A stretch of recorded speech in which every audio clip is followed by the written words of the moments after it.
Hey everybody, it's Ruben. Welcome back to my channel.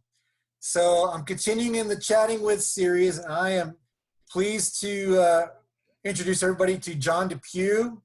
He's a fellow YouTuber. He's got a channel up and running called Apocalypse Here, where he does a long format style with him and his wife Laura. They're both in the academic circles.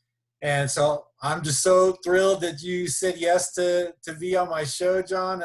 How are things going with you?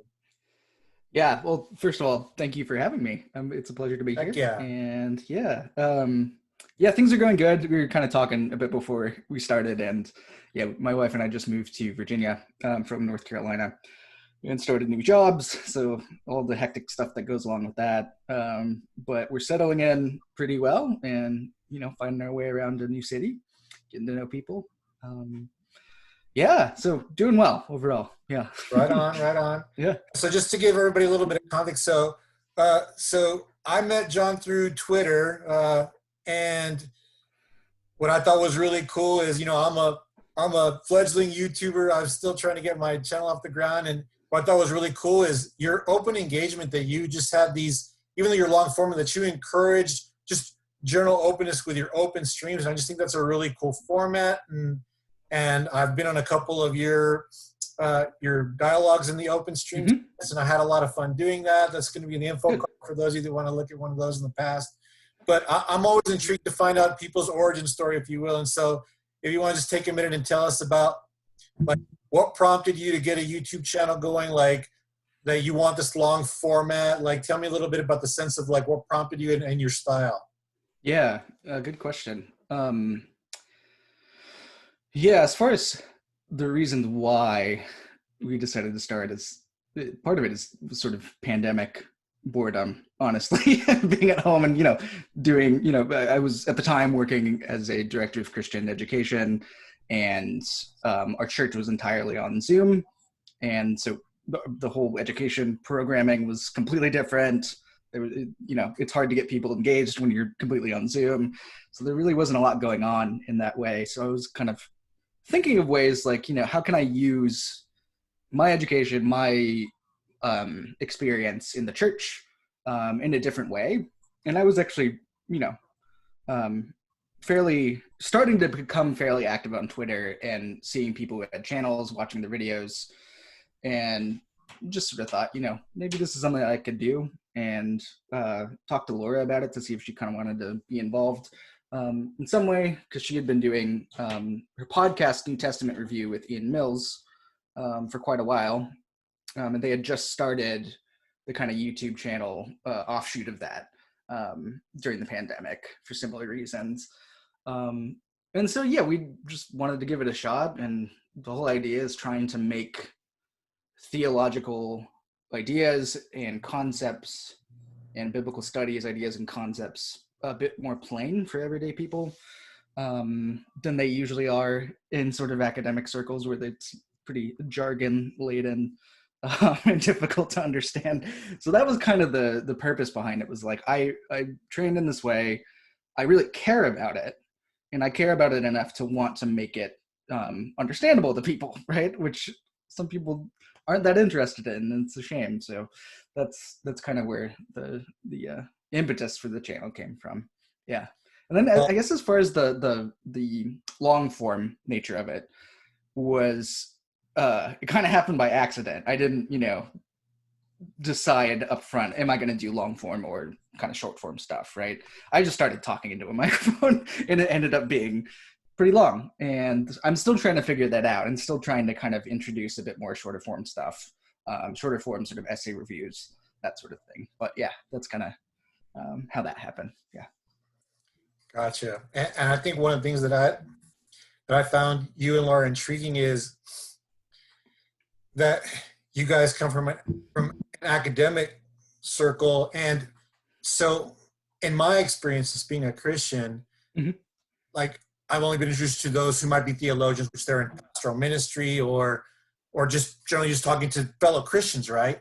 And so I thought it would be really neat to bring somebody on who's in the academic scholarship side, but not necessarily for the purpose of being a pastor or a ministry. You know what I mean? And so I think that's kind of the area of expertise that you and your wife bring to the table. And so one of the questions that I had for you, Jon, is what, like, I presume you were a Christian before you went into higher learning for that discipline. But I guess my question is, how have you grown in your faith since being in the academic system? How does that foundation like add to your Christianity?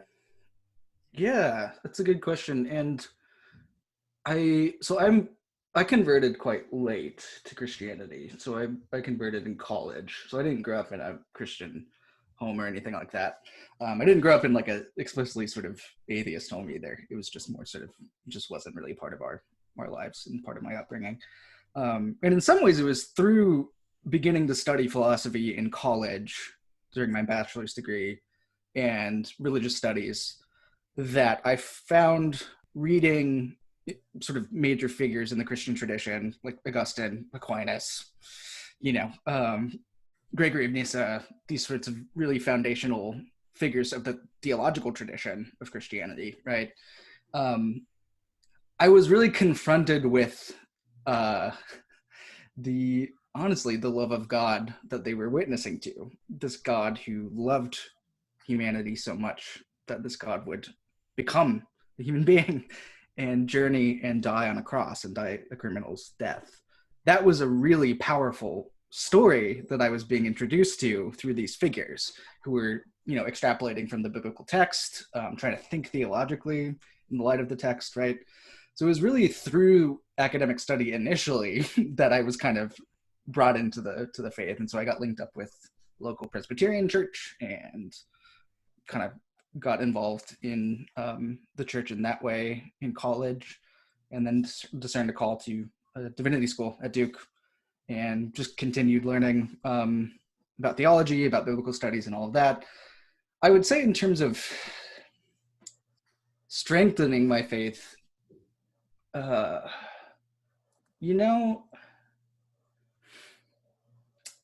would say it's more of a deepening than a strengthening. I don't know if the academic stuff necessarily makes belief or trust in God stronger. I think it can deepen your understanding of what you're involved with. But for me, I wouldn't necessarily talk about it as a strengthening per se. It's more of a deepening. You're being introduced into an ever deepening journey with God. So that's kind of how I would talk about it. Yeah. Like here's a very strong message from Jesus in the Gospels, which is a house divided cannot stand, right?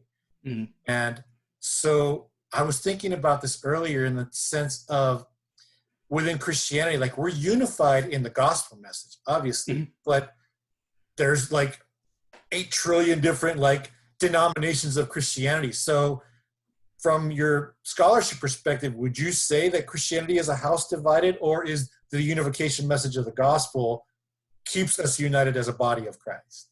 Yeah, and this is what you're alluding to with the, tons of different denominations, that this is particularly a phenomenon within Protestantism, right? I mean, you do have differences within sort of Catholic theology and Orthodox theology, right? But this is specific to Protestantism, and I'm a Protestant. So in some sense, yeah, I think the existence of so many denominations is the result of fractures that I would talk about as a house divided. I think that's at one level true. But I think that can be true while at the same time realizing that the only unification that we could possibly have is Jesus Christ and being in him, right? That's it. So even though we're human beings, we're going to end up dividing and fracturing all the time, right? That's just going to happen. That's sort of what we do, unfortunately, in the grip of sin and death, which is all about dividing and fracturing and killing, right? So I think both are true. I think, yes, we are dividing, and those things can be addressed practically in terms of ecumenical emphases, trying to cross bridges between denominations, right? Instead of continuing to fracture and fracture and fracture. So we can do practical things in terms of cross-church relationships, but recognizing that we're not the ones who are going to solve this problem. we don't. It's Jesus that does that. So Jesus is the one who's Amen to for that. unification. Amen to that. So yeah. What advice would you give to somebody who wants to pursue higher learning in Christianity and go the similar sense your route versus, say, like a ministry degree? Well, I think there needs to be a genuine calling. I don't think you get to decide this because you think you might be good at it or it's attractive in terms of the sort of status that it might give you, right? I think some people are attracted to academia because of the letters that they get on after their name. So it matters why you're going into it, first of all. And I think that being genuinely called by God to do that work, I think that needs to be the case. Otherwise, you're going to get burnt out. Right. You're like, obviously burnout is going to happen in some way, but you're not going to have the joy of learning and reading and writing if you're not genuinely called. I just don't think it's gonna. You're gonna. It's easy to sort of lapse into sort of despair and depression when you're not really called to do that work, right? So it's a matter of discernment too. It's a matter of prayer. It's a matter of talking with people who know you the best and being in conversation with them. So a lot of times the way that this works is you'll have an academic advisor in college who is sort of guiding you along, at least I did, who sort of helps guide you along the way. And that person could be someone you can bounce ideas off in terms of what do I do next? What institutions should I be applying to? All of that sort of stuff. But that's never separate from, this sounds so simple, but it's so easy to forget. It's never detached from asking God what God wants you to do. I mean, yeah. I know that could be laughed at by certain people, but like that's really the root of it is, prayer. So. Right. Yeah, no, I feel the same way. Like it's why I started just with this channel. I was called to share testimony, exactly. Give my lens of how I see the world as a Christian now, from atheist to Christian, so to speak. Mm-hmm. One topic that I did recently, actually, I did a video on this, was regarding Bible translation. It was specifically against the KJV because that's its own separate thing. And I just wanted to take real quick on, as a scholar, like, what are your thoughts about translations? Would you feel that like pretty much most of them are pretty consistently reliable across the board? Yeah, I think what I like to do is not choose just one and go with it. I always like to compare, like when I was working in the church especially, and I didn't have a lot of time to dive into Greek and to dive into Hebrew when I was preaching or something like that. I would look at a bunch of different translations and compare them and see what sort of stood out in the different translations that maybe helped me see the text in a new way that I perhaps had never really ever anticipated simply by the translation decisions of certain words, right? So I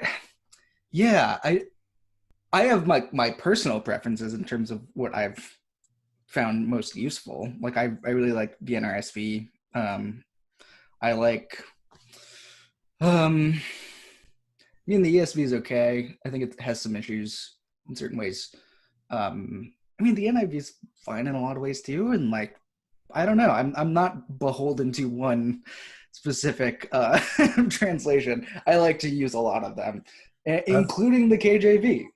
I think that's good to hear, because that was kind of my summary. As I encourage people to just check them all out and like get good pieces out of this one versus that one. So that's good to hear. So I'm not a staunch like NRSV all the way, ESV all the way. Like it's just try and read all of them that you can get your hands on, right? And like this is where the internet is really helpful, is you can pull up a bunch of them side by side and look at them, kind of like a synopsis, right? Gotcha. Yeah. And right now you're faculty in Virginia, right? Yep. So I am an instructor of religion at Ferrum College, which is in Ferrum, Virginia, which is a tiny town that has one road.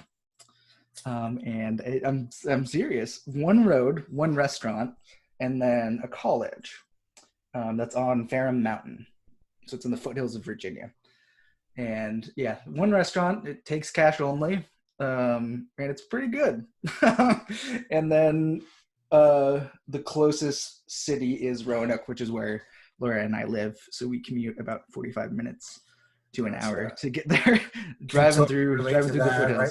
Yeah. I could totally relate. Technically, right now, we're living in a 3 stoplight college town, but we've got to commute to go to the big city whenever we want to go back to civilization, so to speak. So I can totally relate to that. Yeah. A lot of driving, but it's beautiful here, and I'm looking forward to the fall when the leaves change, because there's so many trees and so many beautiful hills. So yeah, I'm looking forward to that for sure. Gotcha. One other thing I was curious to pick your brain about is liberalism versus conservatism with respect to academia. I know in the secular sense, it's pretty common stereotype to say that that's heavily liberal leaning, and a conservative secular university is not real common. What is it in the theological side of campuses? Is it still more conservative and less liberal?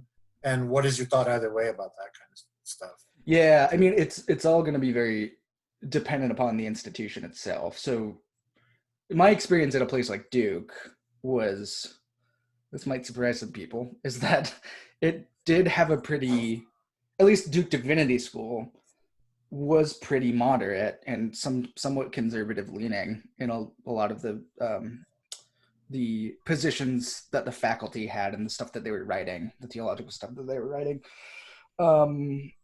So a place like Duke is pretty kind of straight down the middle, United Methodist, institution, right? That's not the case at a place like, Harvard Divinity, which is a bit more kind of lefty, in its theology, kind of more interest in kind of pluralistic conversations, which have their place, right? Similar with like Yale Divinity, it's sort of more left-leaning in a lot of ways. But yeah, in my experience, I've been mostly in contexts where it's sort of straight down the middle and doesn't really have much of a kind of specific lean, conservative or liberal, which I think is good. I think it puts you in a kind of a healthy spot, right? You're not sort of going to one extreme or the other. So yeah, that's my experience at least. Yeah. Right. And part of why I asked the question is just because back to that house divided kind of situation. Mm-hmm. Right now in social culture, there's this, pick an institution or discipline, there's this us versus them kind of camp. And yeah, sure. The geopolitical spectrum is very much in everybody's face right now, but I wanted to get a sense of what your thoughts were in the academic side of the circles, if there is still some of that us versus them stuff kind of brewing around, and how do you fight it? Oh yeah, all over the place. That's absolutely true. Even in a place as sort of quote unquote moderate as Duke, you do have factions set up that are sort of in, fighting with other groups of people who think different things. Among the faculty, among the students, like that's kind of part of the game in some ways. Now, I think as Christians, our witness in that is has to be a witness of reconciliation, right? We've been enjoined to the ministry of reconciliation. So we can't kind of give into this us versus them mentality in the academy. I think one of the ways that we can do that is try to encourage more productive conversations between people who fundamentally disagree, okay? And what that means is that we have to model that ourselves, right?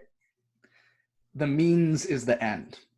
What we do and how we act and how we speak is just as important as what we're trying to achieve, right?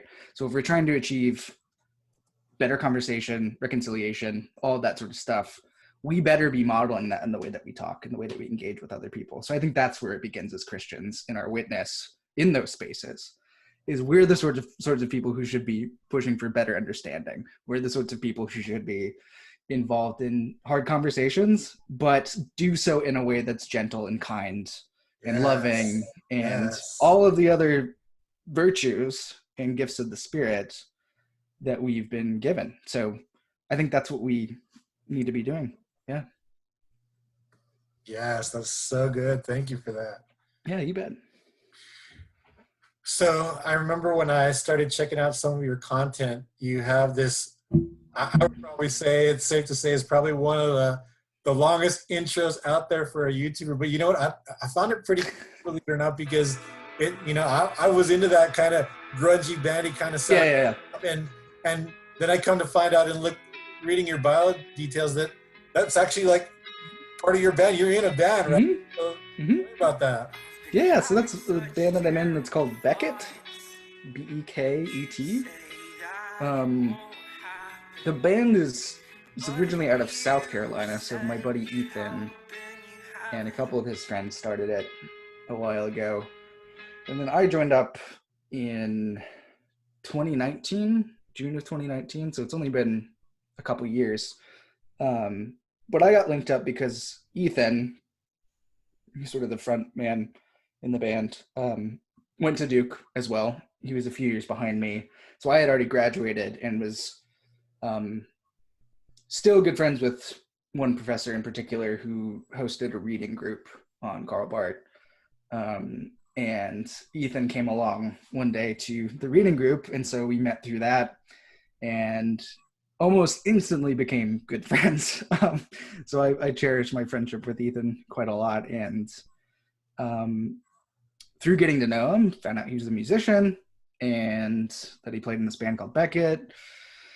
I was playing in a kind of indie rock group in Durham at the time, and he sent me some of their demos on the new record that they were working on, and I was like, oh my gosh, this stuff is awesome. It's heavy, it's, as you said, grungy.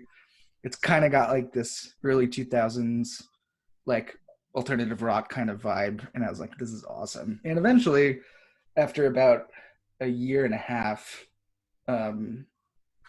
after I met him, their bassist had quit the band and they were looking for someone to fill in. And unfortunately, I couldn't fill in for the tour that they were doing. They were doing a small kind of Southeast tour. I couldn't fill in for that tour because I was getting married, which is a good excuse for not going on tour with the band, right?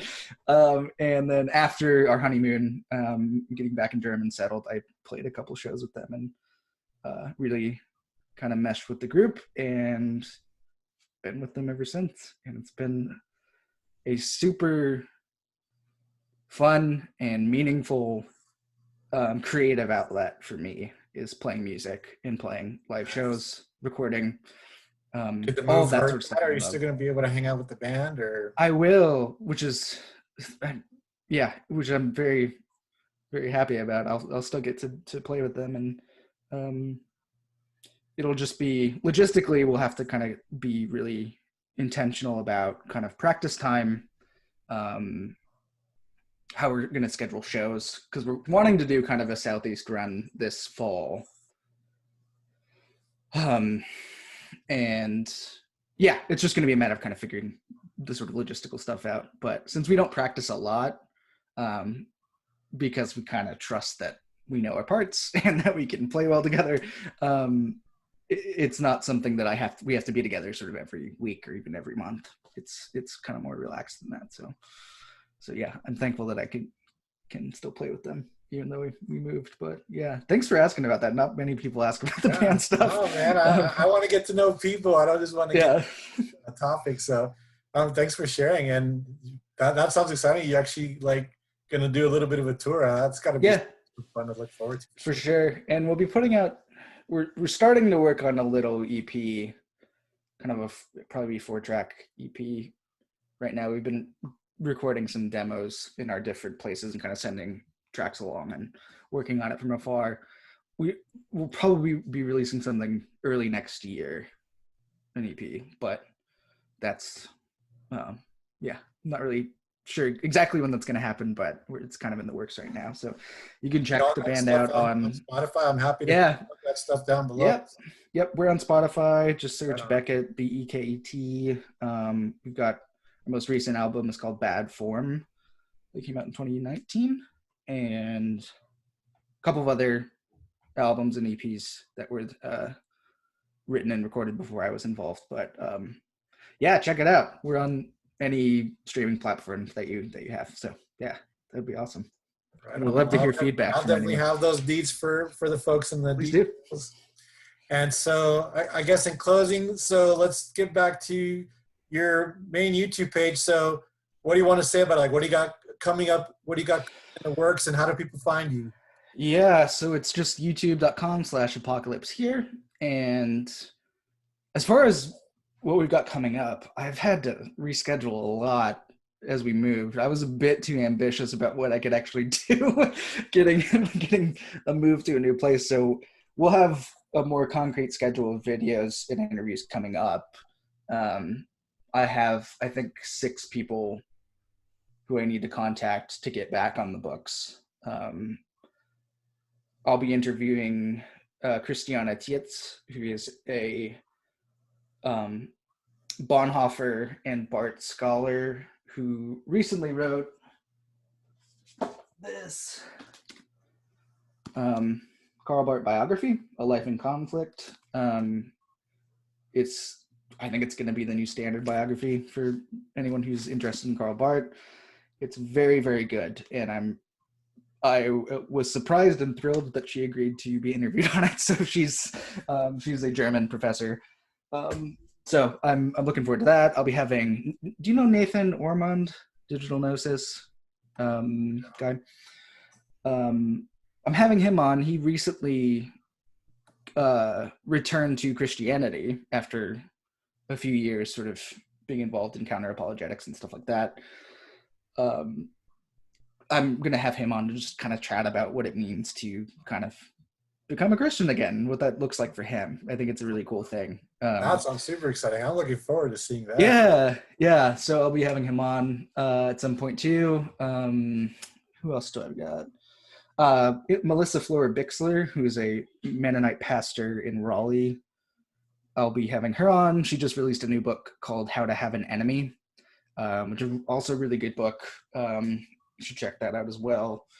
I've had her on before for a book that she wrote in the Old Testament. She's a wonderful person, great pastor, great scholar. So she'll be on. And then this coming Saturday, so the more immediate future, I will be having another open stream. So if you're interested, you're more than welcome to come on. I'm not sure what we're going to talk about. It's more of a way to kind of get back in the swing of things after some time off from interviews and videos. So yeah, that's what we got. So yeah, youtube.com/apocalypse here.